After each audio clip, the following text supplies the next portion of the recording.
Doctor Ambedkar ji की जन्म जयंती को याद करते हैं, उनको नमन करते हैं, उनको प्रणाम पूरा देश कर रहा है। लेकिन जो कांग्रेस पार्टी जो उनके नाम से वोट हासिल करने आजकल निकल पड़ती है, वो लालची किताब निकालकर उसको संविधान बताती है। खैर, उस शेर कभी किसी ने लिखा था कि मैं इस अदा से कत्ल हुआ उसके हाथों से कि मेरे तड़पने की कातिल मिसाल देता रहा।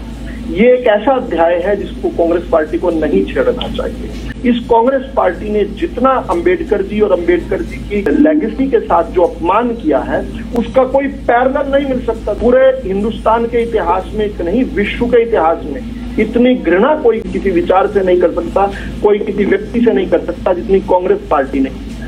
देखिए, आपको मैं बताना चाहता हूं कि शुरू से ही डॉक्टर अंबेडकर जी के खिलाफ ये लोग रहे, लेकिन उसके बाद जब एक इंटरिम गवर्नमेंट बनी थी, उस इंटरिम गवर्नमेंट में उनका दम घोटा गया। ये बात उन्होंने 27 सितंबर 1951 के जो अंबेडकर जी ने अपना रेजिग्नेशन लेटर, जो इस्तीफा लिखा, उसमें उनकी एक एक शब्द बता रहे हैं कि किस प्रकार से नेहरू रोज उनके कभी पीठ में और कभी सीने में खंजर घोंप रहे। तो उन्होंने बिंदुवार जो उस बारे में बताया है। लेकिन यही बात खत्म नहीं होती। अंबेडकर जी संसद से इस्तीफा देकर चले गए थे। इसके बाद उनको जलील करने के लिए इन लोगों ने उनके ही पूर्व पीए नारायण काजोलकर थे, उनको ढूंढ के लाए और उत्तर मुंबई से नेहरू ने उनको उनके खिलाफ चुनाव लड़वाया। अच्छा, ये वो समय था 1952 का, जब वोट देने के लिए बहुत विशिष्ट व्यवस्था थी। हमारे बुजुर्ग बताते हैं कि टोकरियों में लेके जाया करते थे जो वोट आ जाया करते थे। एक ऐसी व्यवस्था जहां पर नेहरू और उसकी पार्टी को हराना नामुमकिन था। उस समय नेहरू अगर किसी अपराधी को भी खड़ा कर देते तो वो भी वहां पर जीतते, क्योंकि कांग्रेस पार्टी का इतना वर्चस्व था, इतना पैसा, इतने संसाधन और पूरी की पूरी व्यवस्था नेहरू के कब्जे में थी। नेहरू के परिवार के लोग जज हुआ करते थे, इलेक्शन कमीशन नाम की चिड़िया नहीं होती।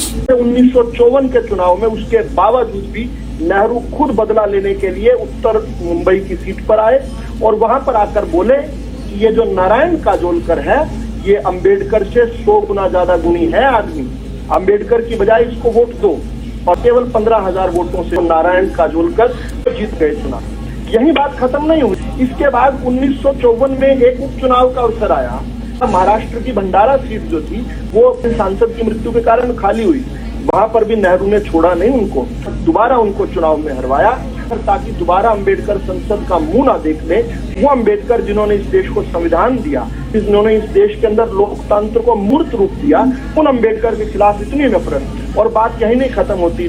जब 6 दिसंबर 1956 को डॉक्टर अंबेडकर का निधन हुआ तो उस दिन सुबह सुबह नेहरू जी पहुंच गए। इतिहासकार लिखते हैं कि उनकी आंख में आंसू छोड़िए, उनके चेहरे पर कोई रिमोर्स नहीं था। वो जल्दी से अंबेडकर जी की श्रीमती सविता अंबेडकर जी को बोले कि इस लाश को यहाँ से जल्दी से मुंबई ले जाओ, और तुरंत व्यवस्था की गई। अंबेडकर जी देखो बहुत सालों से दिल्ली रह रहे थे, 26 अलीपुर रोड उनका पता था। इसके बावजूद जबरदस्ती पार्थिव शरीर को दिल्ली से मुंबई भेजा गया। यहाँ त्रासदी खत्म हो जाती ना तो चल जाता। देखिए, थोड़े से समय में दिल्ली से मुंबई जब तक उनका पार्थिव शरीर पहुंचा, सांता क्रूज एयरपोर्ट के बाहर 50,000 लोगों की भीड़ उस शरीर का इंतजार कर रही थी उनके अंतिम दर्शन करने के लिए। तो आप सोच सकते हैं कि चुनाव में क्या वही पास की सीट से वो हार सकते थे? उनके अंतिम संस्कार में 4 लाख लोग गए, नेहरू नहीं गए। नेहरू ने ये मेक श्योर किया कि उनकी कैबिनेट का कोई सदस्य भी उसमें ना पहुंच पाए। उनकी जीते जी तो उनके साथ नफरत की। उनकी मौत के बाद भी 1967 में 26 अलीपुर घर को खाली करवाने के लिए क्या हथकंडा अपनाया इन लोगों ने।